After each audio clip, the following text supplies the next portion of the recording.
I don't know if you relate to this, but I feel like I have been hustling my whole life.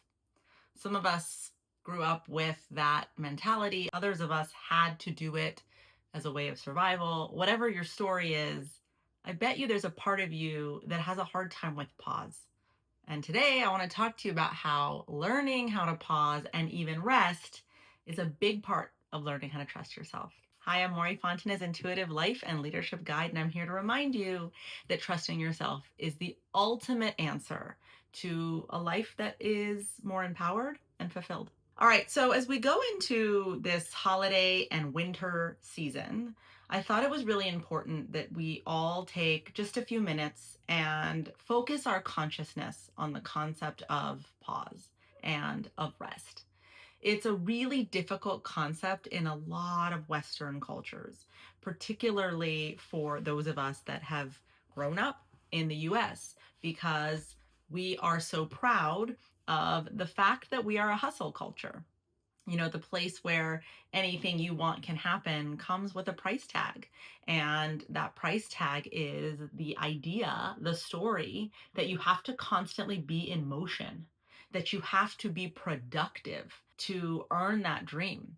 And when we look around for other models of how to achieve our dreams, we tend to idolize people who we see really busting their ass all the time.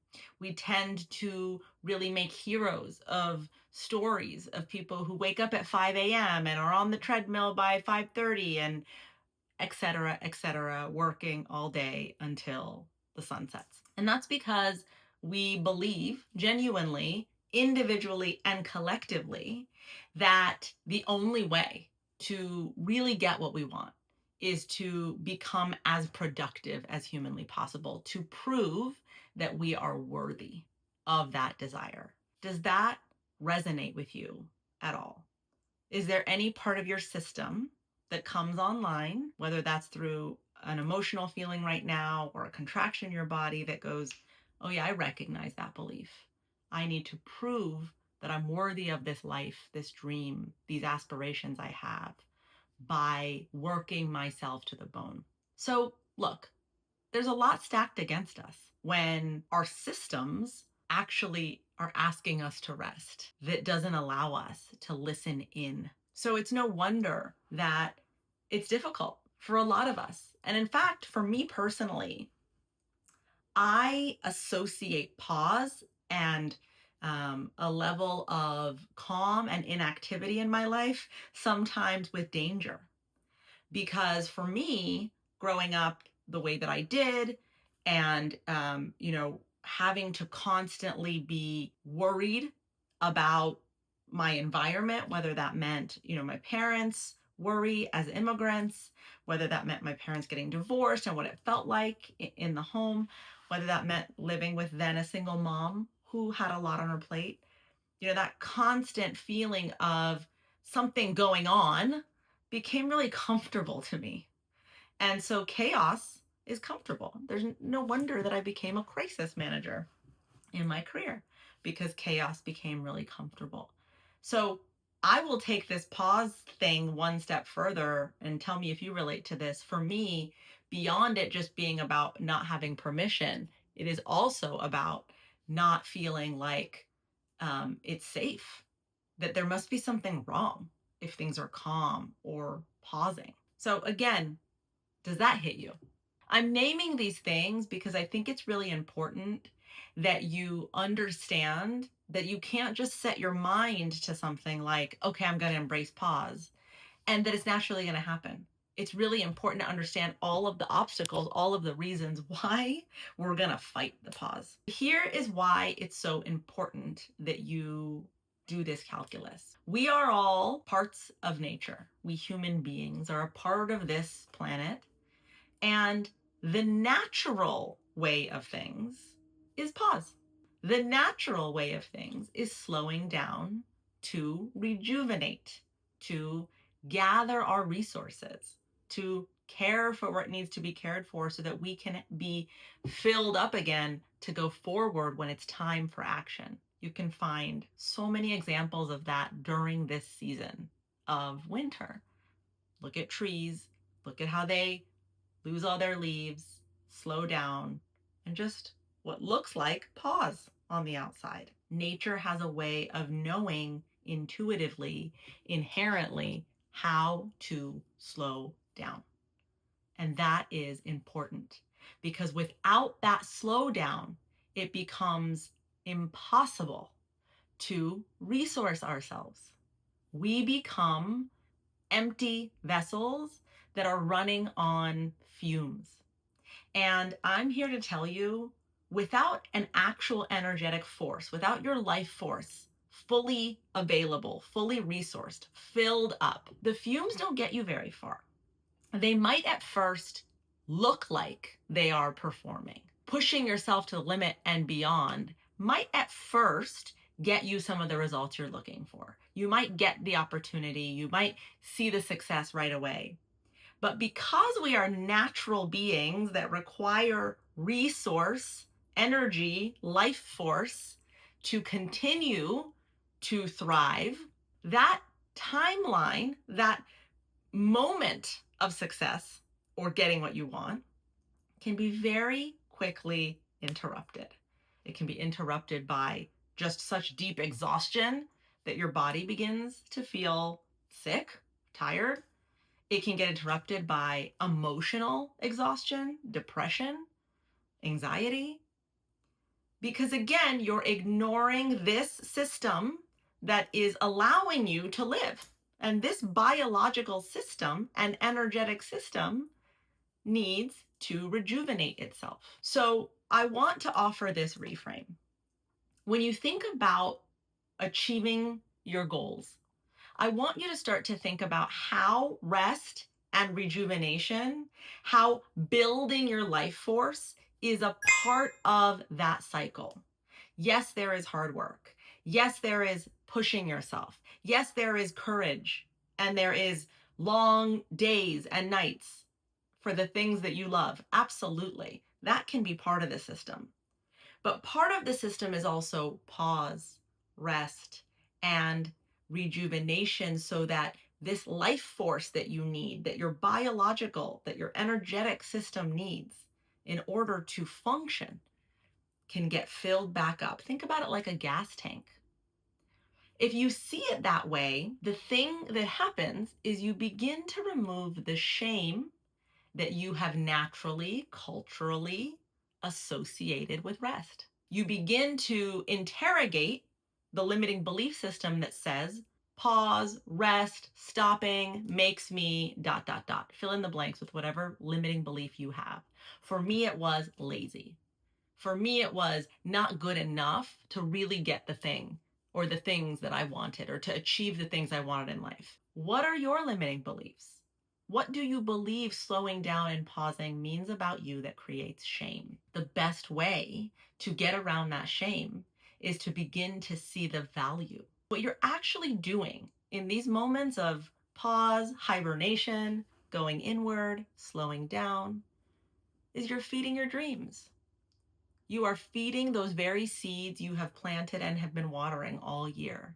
You're giving them a chance to get your full life force behind them so that they have what they need to grow. And if you don't believe me, I want you to look for two forms of evidence.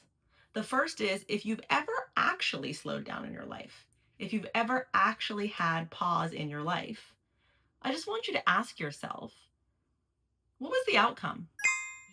It doesn't matter how long. It doesn't matter if the outcome didn't happen as quickly as you wanted. But did you stay on pause forever, or did something new, a new version of you, a more expansive version, a more resilient version of you arise? The second piece of evidence I want you to look for is just someone out there who you see pushing themselves to the limit. And just think about them for a moment, and intuitively you'll get this answer. To what extent are they fully seeming resourced? How joyful do they seem? How much are they enjoying reaping all of the rewards of everything they worked for? So maybe I've convinced you to try this concept, but what do you do when you start to let yourself rest, pause, and you get really uncomfortable? What are you supposed to do then?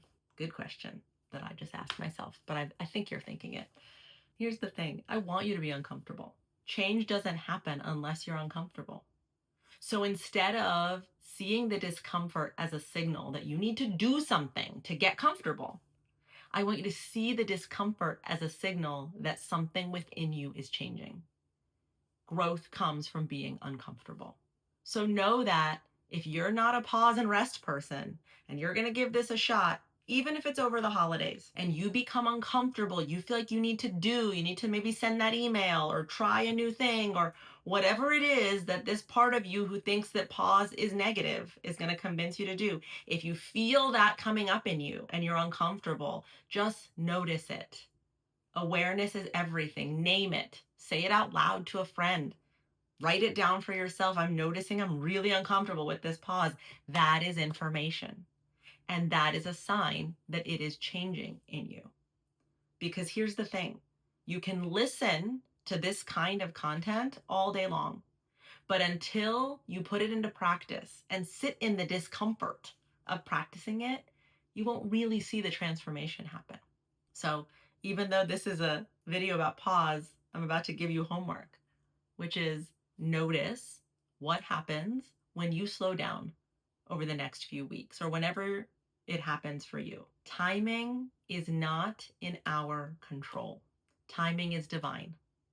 It is divine because all sorts of things need to line up, including your own preparedness, including your own life force being full and ready to receive the things you want.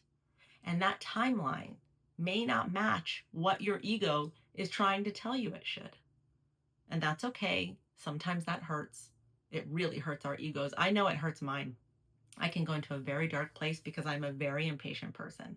And if I don't get the thing that I set out to do after working so hard immediately, I can really beat myself up. So know that you might start to hear your own negative limiting belief systems about yourself when you attempt this, when you decide you're going to pause. But also know, because timing is not up to us, that pause happens to us.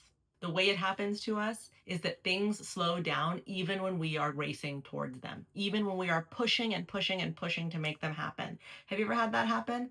It just doesn't work out. It doesn't come through the way you thought it would. And you say to yourself, I've been working so hard, why not? And it's because that divine timing, that moment where your preparedness and the opportunity and your purpose all line up, is just not here yet. You're working towards it. You're planting seeds. But part of allowing those seeds to grow is giving your life force the chance to build itself back up so that you can expend it again and the cycle continues. I feel like I was just preaching to myself, you guys. This is the hardest concept for me. I have a really hard time with pause.